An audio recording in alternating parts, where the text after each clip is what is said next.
ಬೆಂಗಳೂರು ಮತ್ತೆ ಬೆಚ್ಚಿ ಬಿದ್ದಿದೆ. ಹಾಡಹಗಲೇ ಬಿಬಿಎಂಪಿ ನೌಕರನನ್ನ ಕೊಚ್ಚಿ ಕೊಲೆ ಮಾಡಲಾಗಿದೆ.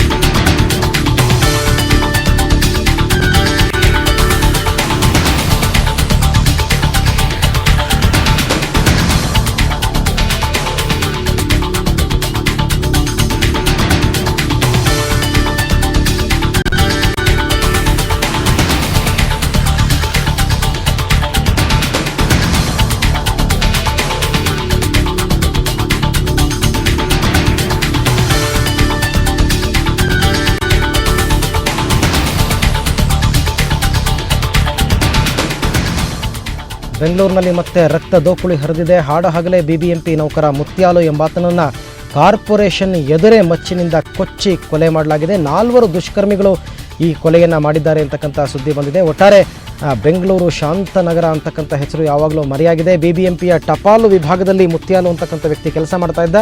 ಬನ್ನಿ ಬಗ್ಗೆ ಹೆಚ್ಚಿನ ಮಾಹಿತಿ ಪಡೆಯೋಣ ನಮ್ಮ ಪ್ರತಿನಿಧಿ ರವಿಕುಮಾರ್ ಅವರಿಂದ. ರವಿಕುಮಾರ್, ಈ ಮುತ್ಯಾಲು ಅಂತಕ್ಕಂಥ ವ್ಯಕ್ತಿಯ ಹಿನ್ನೆಲೆ ಏನಿದೆ ಹೆಚ್ಚಿನ ಮಾಹಿತಿ?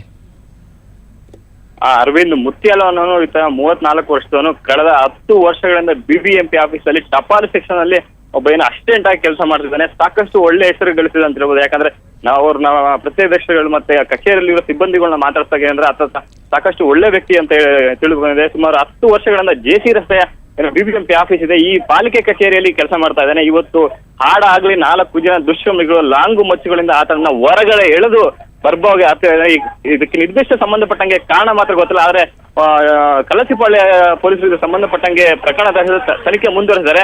ಮತ್ತೊಂದು ಕಡೆ ಅಂದ್ರೆ ಬಿಬಿಎಂಪಿ ನೌಕರನ ಹಾಡಾಗಲೇ ಹತ್ಯೆ ಖಂಡಿಸಿ ಬಿಬಿಎಂಪಿ ನೌಕರರ ಒಕ್ಕೂಟ ಕೂಡ ಇಲ್ಲಿ ಈಗಾಗಲೇ ಧರಣಿ ಆರಂಭಿಸಿದೆ.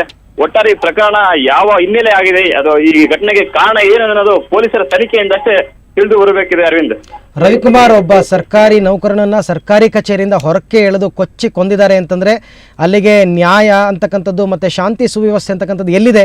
ಯಾಕೆ ಅವ್ರನ್ನ ತಡಿತಕ್ಕಂಥ ಪ್ರಯತ್ನ ಯಾರೂ ಮಾಡಲೇ ಇಲ್ವಾ?